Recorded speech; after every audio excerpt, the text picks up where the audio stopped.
Welcome to my latest purchase. I just was at a car show today and I picked up a box of, it was said 1959 El Camino, an AMT model, and the seller said, oh, that has two kits in it. The previous owner had disassembled both kits from all their sprues and put them into Ziploc bags and stuffed them into one box. So I got a 1959 El Camino and a 1958 Chevy Impala SS. So I have two models to put together. I want to get them started because, as you can see, I can't really tell what's missing completely. I think they're both complete. The main thing that's missing on both is the engines. So I have just purchased a couple of engines on eBay, and so I'll have the engines for these. The other thing that's missing from both, I think, is the white wall tires. I luckily have a huge stash of tires, dozens and dozens. I don't have any wide white walls, but I do have some white walls that'll fit. So tires are all set. Where I'm at right now is I'm going to start with step 2, which is the wheels and chassis. Because I don't have the engine, I'm not going to start with step 1. So here we are with the the chassis, rear suspension, and exhaust. And over here on the right, I don't know if that's out of the camera, I have the front suspension parts as well. So I'm going to get started with this and see where it takes us. I haven't looked for flash on this, we got some flash.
Right, the chassis is all assembled.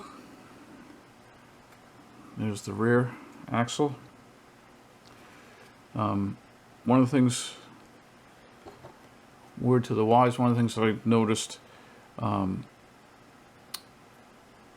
let's see,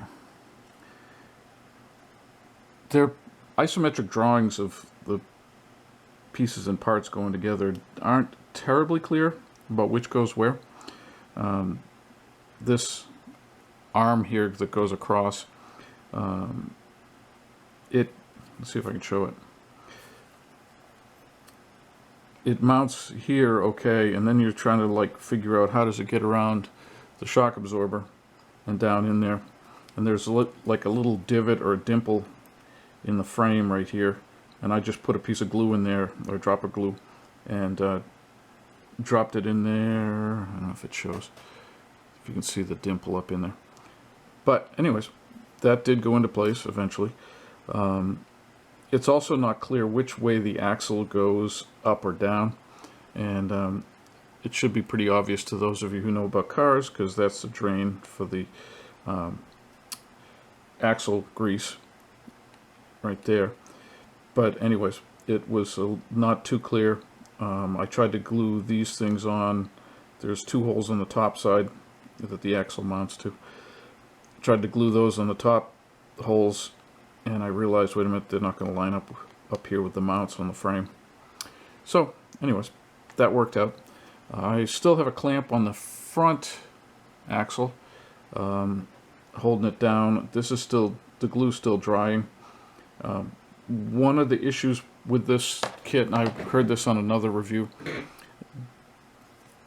to assemble the rear part of the chassis, they have it situated like this, and then to assemble the front suspension, they have the frame like this, the isometric drawing, and it's not clear at all how the steering arms on the kingpins go, and then the rod, I can't think of what that's called, that goes across.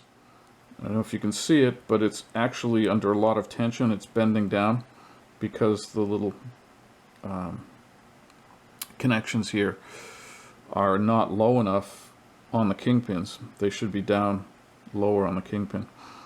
So, you know, the steering works, but I probably will, you know, like most people, it's probably going to end up getting glued into place. Another word to the wise: when you glue the backing plate onto the kingpin, you need to line up the axle pin here with one of the 3 holes, and you don't glue the axle pin, I guess is the best word for it. You don't glue that at all. You have to glue the backing plate onto the kingpin. So what I did was I put a drop of glue here, a drop of glue at the top, and then clamped it, and I left the axle pin in place. When I came back to it an hour or so later, the glue had seeped in. I can't tell if those are still. So the idea is that the wheel will be glued to the pin like this and turn like that. So you want to make sure that your glue didn't, if you want the wheels to turn, this is, you want to make sure your glue didn't get in there where the axle is. So what I did was it was a little bit sticky, so I pushed both of the pins out, and then I took a round file and filed a little bit, and they're not loose by any stretch, but they do turn. And I'm sure that like a drop of oil wouldn't hurt down in there, but I don't really want to put any oil in before I paint it.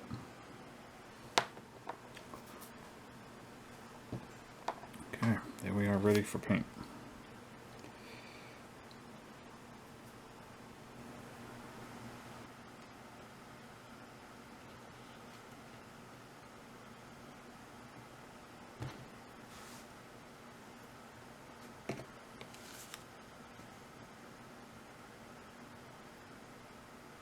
As you can see, I found the distributor. It was in a little plastic bag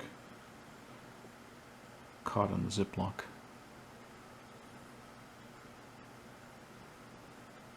So there it is already. Just about for paint tomorrow.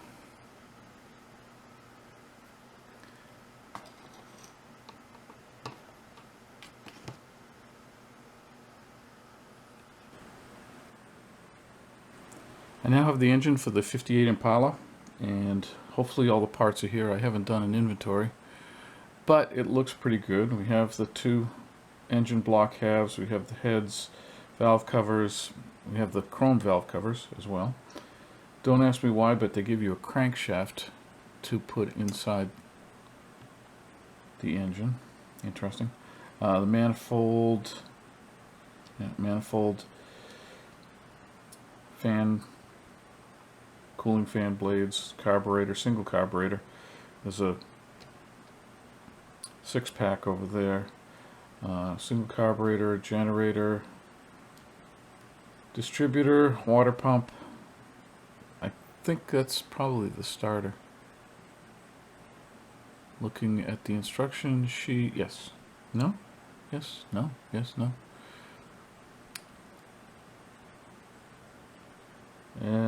One thing I'm missing. Oh well, I can make a new one. It is missing the coolant hose, the radiator hose. It's not here. Oh, I see. Okay, so this is the intake manifold for the tri-carb setup, and this is for the single carb setup, and the fan blade and the oil pan. All right, the next step is going to be to assemble and then wash and paint. I don't know if I'm going to do the painting today. It's really, really humid, and I would like to do, once again, try the acrylic paints. The orange that didn't work with the 59 El Camino. Maybe I can get it to work this time by putting a primer on first. So I'm going to get this started. You don't need to, well, you might want to look over my shoulder for all this, but seems like a waste of time. See you in a little while. And here's the engine assembled and ready for paint. These are the competition, what do they call it? Custom drag parts that I don't need. The only thing that was missing was the coolant pipe, or the radiator pipe. So, all ready for paint. Let it dry for a little bit and then wash it, prime it, paint it. The engine for the 58 Impala has finally come in, and I've assembled it, obviously, and installed it here in the Impala chassis, and it's ready to rock.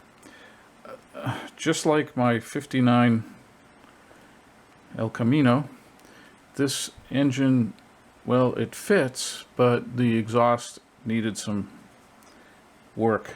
I don't, yeah, that should show up. Right up in here I had to do some bending and cutting of the exhaust and the manifold, both on both sides.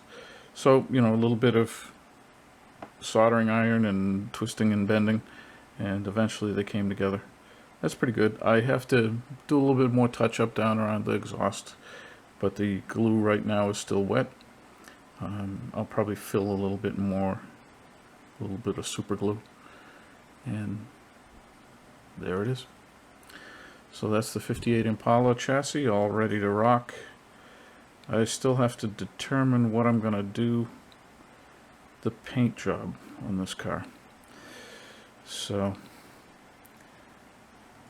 that's where I'm at. The El Camino and the 58 Impala are ready to roll. Just somebody needs to determine what color he wants to paint it. And I'm still thinking about maybe doing a two-tone.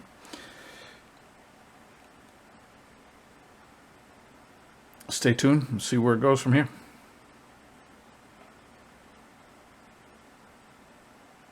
Oh, by the way, I just forgot. I did use water-based acrylics with this engine.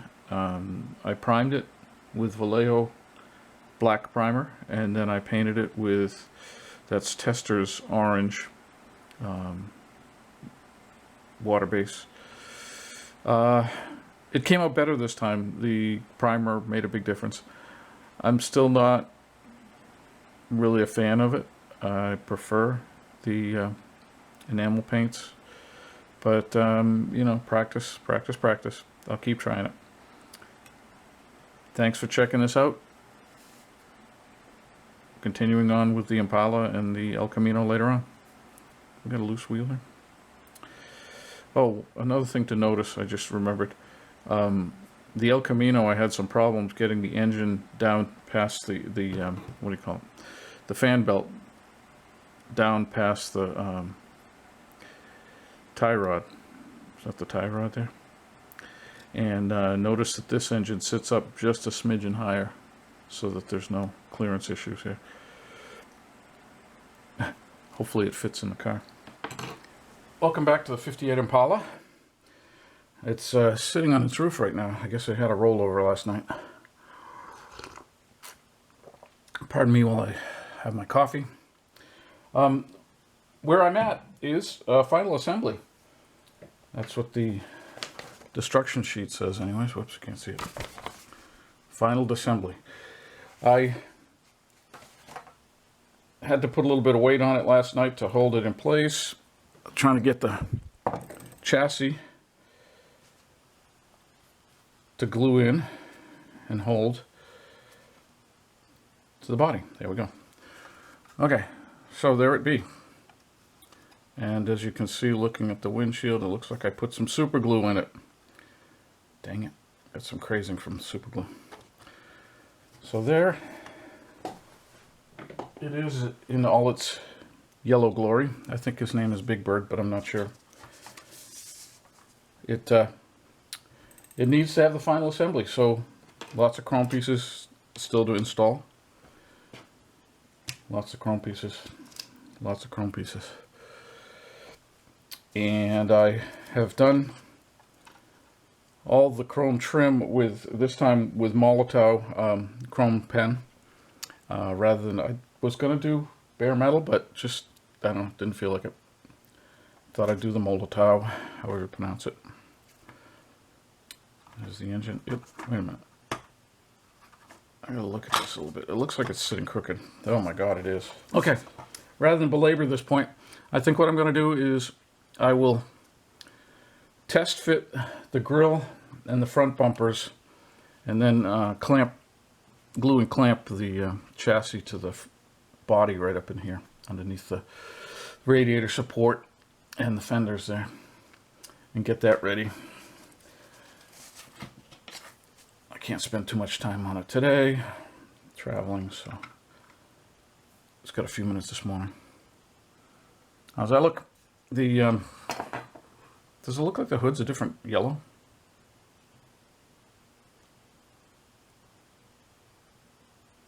It does. It's more of a yellowy, orangey color. Oh, that stings. Painted at the same time. Okay. Onward and upward.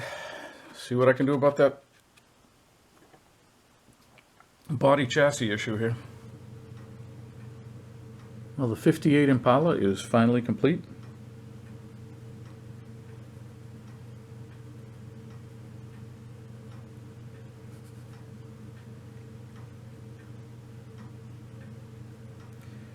Now what it needs is it needs some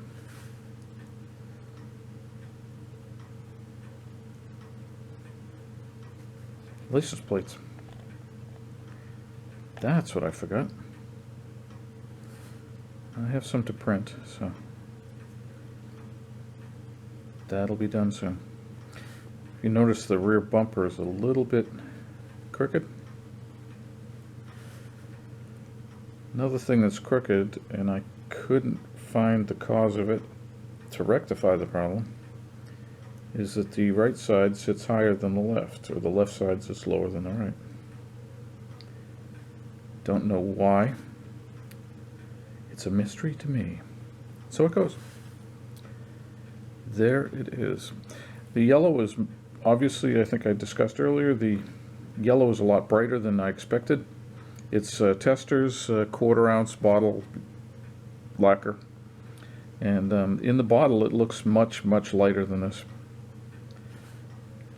Obviously it is quite yellowy. It looks like a taxi cab color. Now let's see if I can slide in a little closer. You can look into the interior and see those lovely striped seats.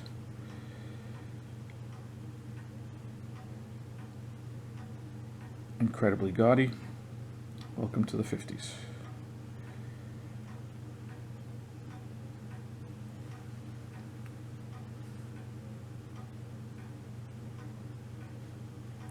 Lots of chrome, lots of wings, and lots of colors on your interior.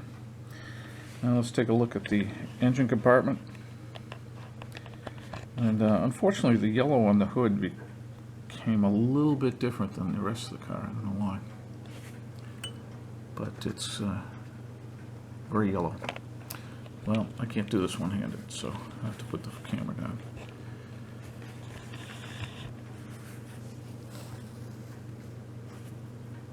As with all of my models, it has, come on, no, it's sticking. We don't. There it comes. It has an antenna, radio antenna. And this one has a nice hole in the firewall. But anyways, there's the engine.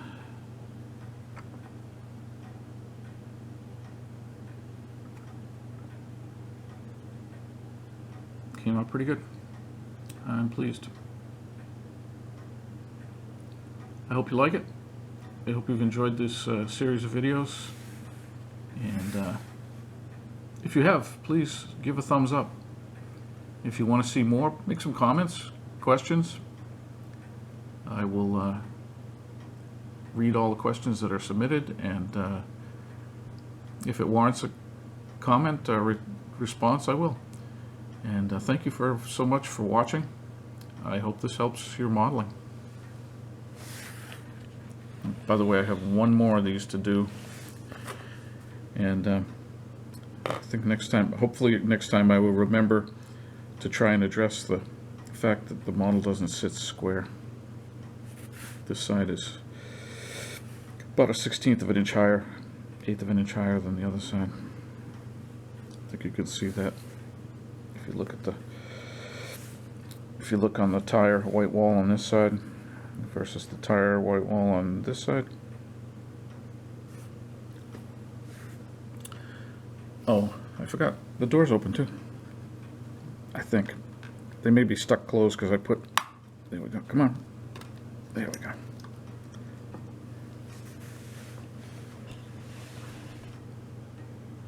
Now you can see the interior even better.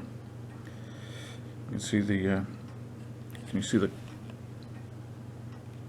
carpeting I put in there? What do you call that stuff? Flocking. There we go.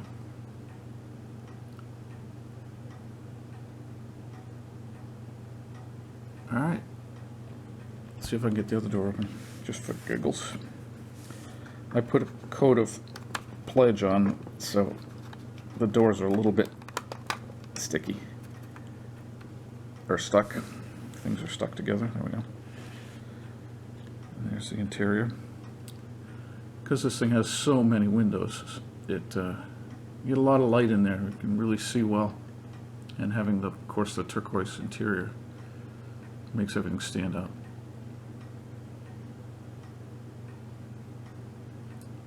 I wish my hand would stop shaking. There we go.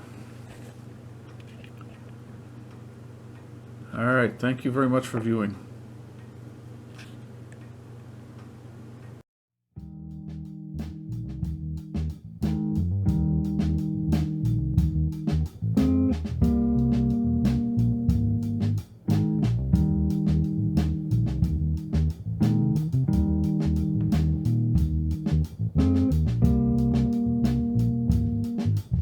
Shadow of uncertain living, hang low and keep us in mind. And though nature ain't forgiving, that doesn't mean she isn't kind.